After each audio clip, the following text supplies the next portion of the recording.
I am Carl Hill, aka Ken or Boo. I am blessed, inspired by three men. My grandfather, Arthur Hill, was a farmer, owned large parts of land in St. James, Jericho, farming bananas, grown provisions, orange, grapefruit, goat, cows, and pigs. Also traded in lumber, supplying the railway corporation with lumber for the train lines. My other grandfather, George Jackson, was also a farmer and businessman, dealing in retail grocery, public transportation, farming bananas and grown provisions, goats, cows, and pigs. Mr. Samuel Vassell, also a businessman, dealing retail and wholesale grocery. They became my role models. My dream was to be like them. I choose to be like them. I am them. While going to school, I became a farmer, raising goats and pigs. And after I graduated from school, I went into business selling turling and wool pants length and suit length and Irish mash drink. At age 18, while enjoying my success in business, I fulfilled my dream providing entertainment in and for my community, North Gully. Just as I was enjoying my success in my dancehall business, tragedy reared its ugly head. Constant fights by men from the Lane Gang, aka Table Z, became bad for my business, and I was forced to abandon my dancehall venue. I followed my dream and aggressively built another dancehall in Green Pond. My happiness was short-lived. Once more, tragedy reared its ugly head. The effects of a war between the Lane Gang and the Beatniks Gang forced me to close my dancehall again. Could that stop me from surviving? Hell no. I am a man. I am determined to be in business. I reconstruct my dancehall into a grocery store and dancehall. Then sometime in 1969, just as I was enjoying my life with my young family, my 2-year-old son and my 1-year-old daughter, and my success in business, tragedy reared its ugly head once more.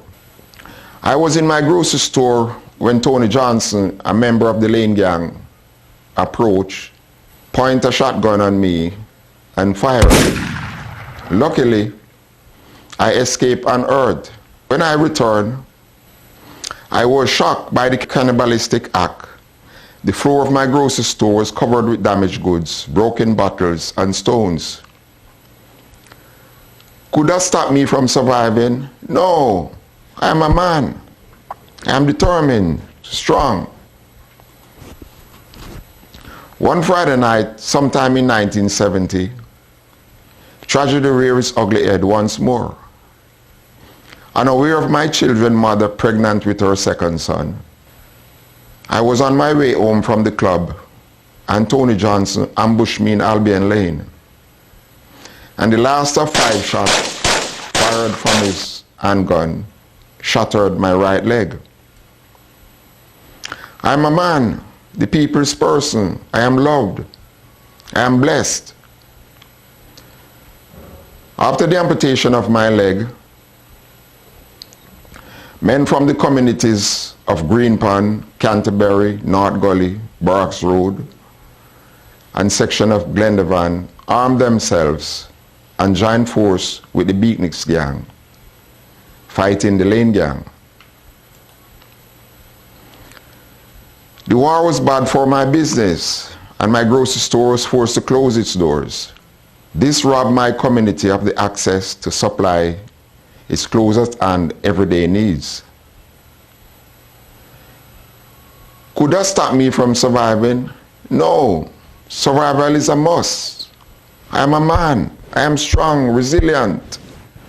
My brain is the closest organ to the stars. I will use it to take me to other money channels. The need to survival land me into the illegal world.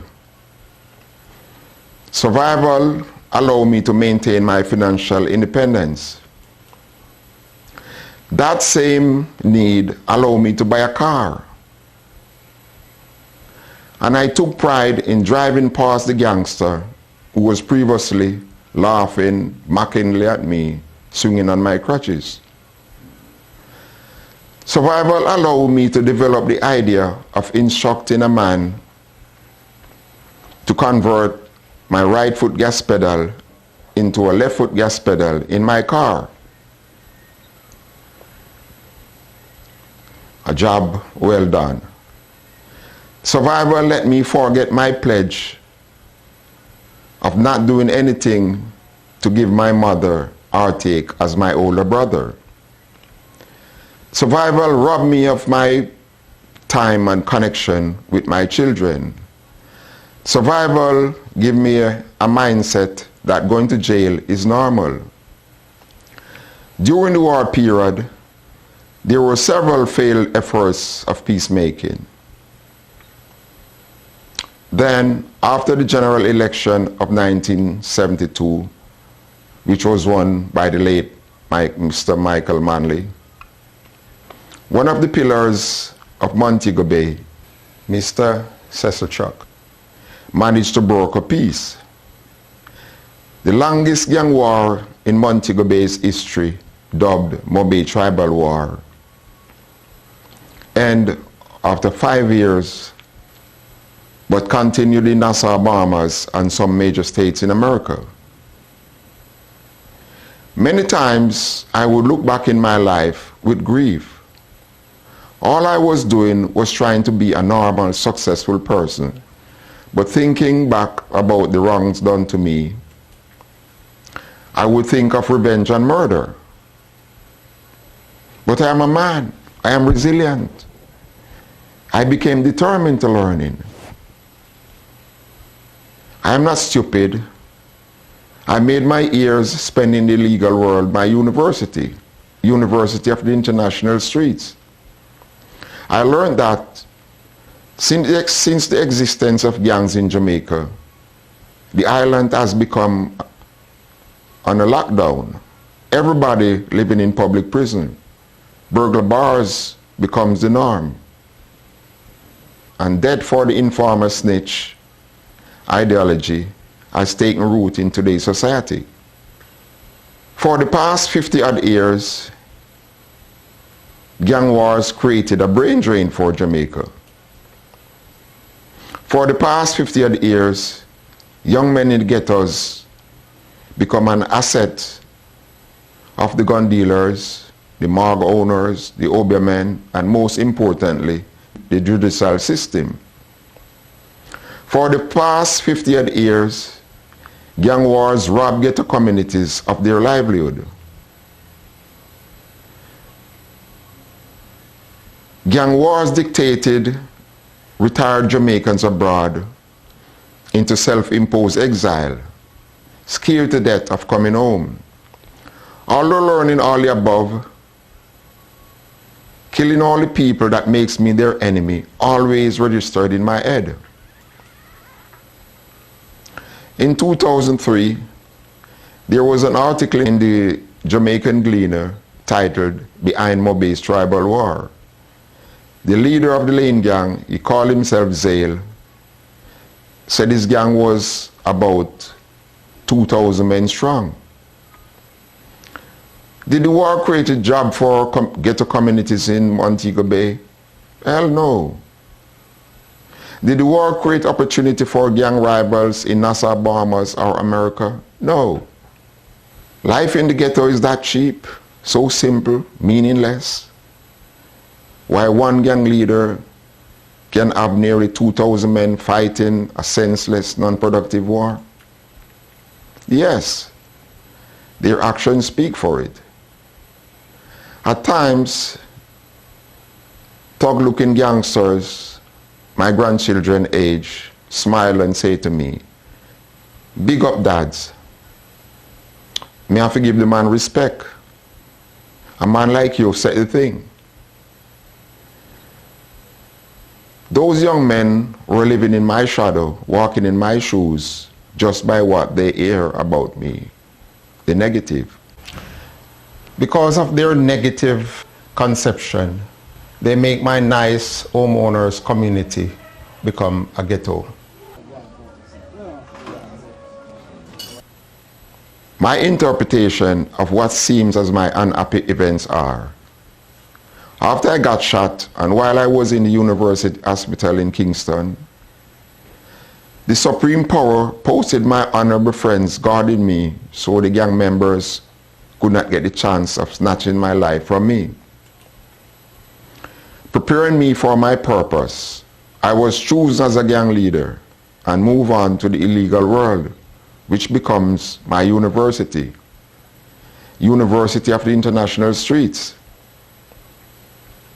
I know that killing the people that caused me to have one leg, killing the people that robbed me of my early life with my family and serving my community would not solve the problem. I am a man, a new man. I am blessed. I am strong, resilient, and furthermore, I am ill, above average. My assignment is bigger than serving my community. Directed by the Supreme Power, I kicked revenge and murder from my mind and used my creative mind to reach out to the world in writing. Continuing on the path to fulfill my purpose allows me to go sit and talk with the man that makes me his enemy, the leader of the Lane Gang. As a former member of the JBC gang, how the war started? Wow. Well, just we start, normally they always say out of stupidity. Stupidity. Really? After I traveled many miles and did several hours of recorded interview, 1963 Coral Garden incident. Once more, tragedy reared its ugly head. A bunch of youngsters from the ghetto broke in my house and stole the bag containing the documents, my computer, and a lot of other values. Traditional laws appear to be on the back burner. I am glad. I triumph over all who have done me wrong in the past. Triumph is a must. My life is like the sunshine that let the plants grow. I toss the call for jungle justice aside. I leave them to fall in their own pit. I provide another computer and continue to soothe my mind, creating my weapon against the culprit. Psychological, ignorant ghetto mentality, violation of the poor by the poor, using writing as a catalyst for change. My 26 years of studying and writing anti-violence materials produced 6 screenplays, 1 play, kid stories, poems, anti-violence bumper stickers, Mother's Day cards. I wrote and recorded 2 songs, Unite Jamaica and Violation of the Poor by the Poor. Produced anti-violence videos and is also in possession of several video clips for the documentary Mobe Tribal War. Whatever people in the limelight say or do, young people emulate. I contributed in breaking it, therefore I am working towards fixing it. In the past, music was a medium to convey issues related to social consciousness. We need to get back there. Jamaica is now at a threshold where the inform of a dead ideology is taking the mindsets of the people against the judicial system. I am a man. I am a full-bred man. I am blessed, inspired to spearhead a war against over 50 odd years of psychological ignorant ghetto mentality. Liberate our young minds from the psychological ignorant ghetto mentality. The man that made me his rival, the leader of the Lane Gang, the leader of the longest gang war in Montego-based history, endorsed my method.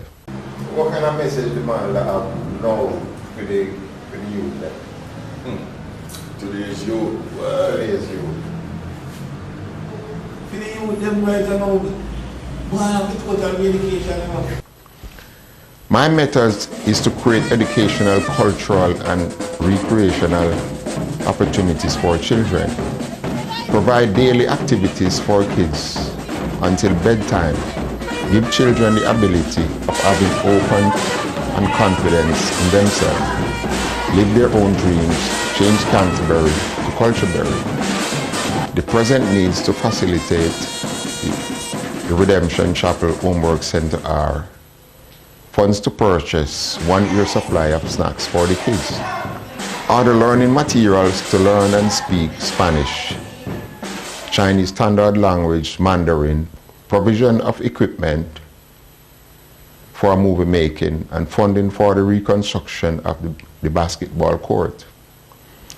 In the early 60s, my older brother was the leader of the first gang in Canterbury, the Tiber Tribe Gang. I now choose to reincarnate the Tiber Tribe Gang into a production company, the Tiber Tribe Entertainment Liberation Limited, operating a fundraising base under the company using my line of work as a fundraiser. The Honorable Marcus Garvey said, quote, "The Caucasians will always have their differences, but when it involves the development of their country, they forget their differences and work together." If you identify that you contribute in breaking it, join force now and help to fix it. Jamaica unite. Stamp out violation of the poor by the poor.